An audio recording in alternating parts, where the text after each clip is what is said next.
And then he's going to introduce to you the benefits of extensive reading. So,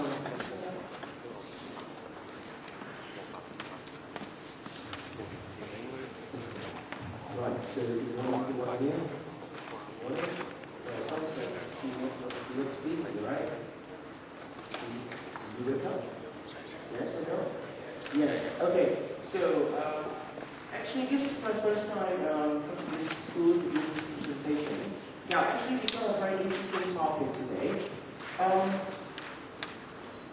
think it's good before I should come down to get closer to you guys. Now, as you can see, we have a very interesting topic. It is about benefit of extensive reading. Now, can anyone tell me what is the meaning of extensive? Anyone tell me? Can anyone tell me what is the meaning of extensive reading? Anyone? How about you? Yes. Okay, maybe in this, maybe half an hour, 30 minutes, we will do some interaction. Maybe we will go through some case studies, do some discussion, and maybe you will learn how can you practice what you've learned from your reading materials and practice them in your daily life to achieve a better result in your coming A-level exam.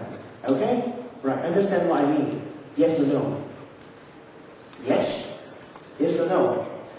Yes. Okay, so when I ask some questions, please try to give me more response. Okay? Right, so just like what I said, what is the meaning of extensive reading? How about you? You don't know. How about you? Don't know? Anyone know? Does anyone know what is the meaning of extensive? Okay, right. Maybe extensive reading actually means maybe you have to read more, not just things from your textbook. Maybe you read newspaper, magazines, maybe even blogs from the internet, right? How many of you got Xanga or Facebook account here? Please raise your hand. How many of you? Yes, only one. Unbelievable. Only one. Only you got the Xanga account or Facebook account. Right.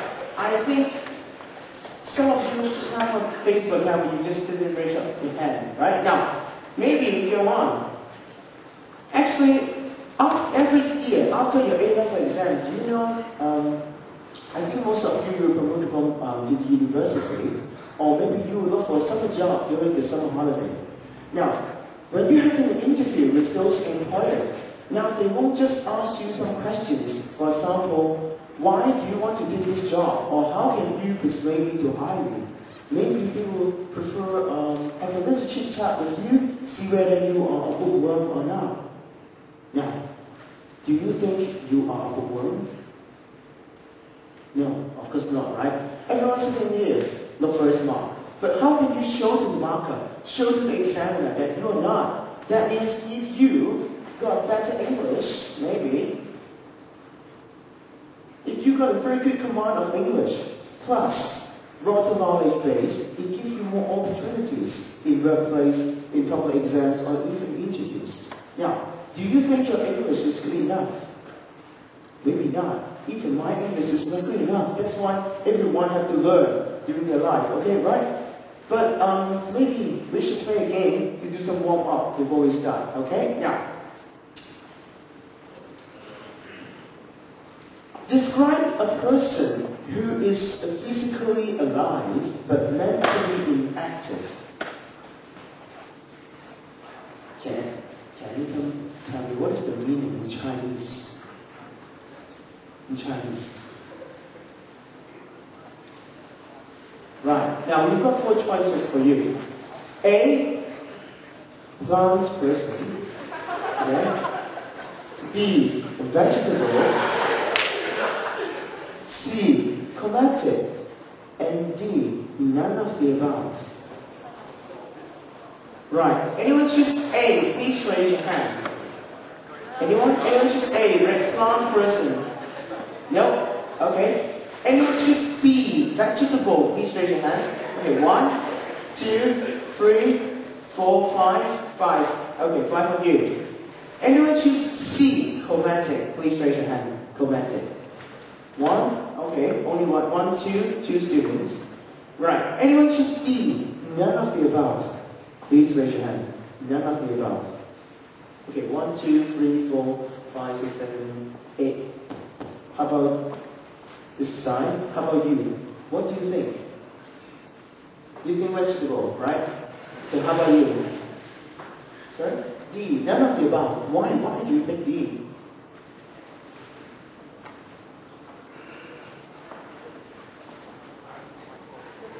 Okay, you just think D is the correct answer. How about you? What do you think? B. Vegetable. Right. Why?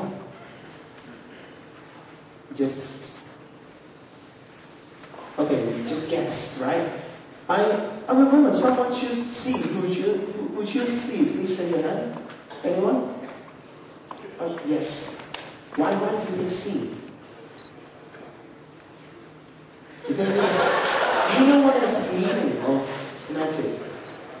You just guess. Okay, right.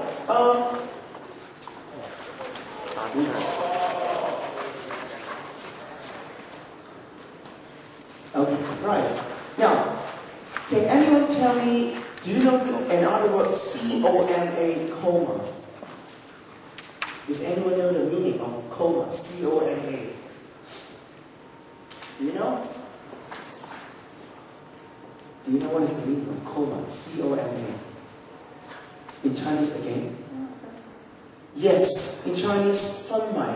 Right. Now maybe, can you explain it in English using other alternatives? Can you? Start with UN. Yes, I heard someone say sharp answer. Yes, again please. And what? Unconscious, exactly. Unconscious, how to spell unconscious? Yes, here? UN. Yes, UN. Alright, one letter missing. UNCON. Yes, SCIOUS. Unconscious. Exactly. If you want to describe that meaning, coma, 昏迷啦, but you've got how to spell it. If you look at the English dictionary, then you will learn some alternatives. For example, unconscious. Then you can say someone in an unconscious state. That means someone was in a coma. Same. Okay? Right. Now, other than unconscious, maybe you can think of another word, faint, F-A-I-N-T, or maybe black out. They are all very simple English, but they also can describe the similar meaning as coma. 明唔明白我意思? When you learn vocabulary, try to learn more, not just one vocabulary, but more alternatives. Okay, now, this is only one example. Now, you know what is the meaning of coma, then what is comatic? Actually, no such word. I created. Okay, so C is wrong. And obviously, A is not correct as well, because plant person is just direct translation from Chinese. And the correct answer should be B, the vegetable. Yes. Isn't it something to eat? Vegetable. Now, maybe those simple English, they have more than one meaning, but you just don't notice it. Okay? Now, you learn vegetable when you are in primary school. Or maybe primary 1, primary 2, you know it? But maybe you don't know it has another meaning. Okay? Now, this is only the first example. I'll give you another one. How to call those photographers who go after famous people.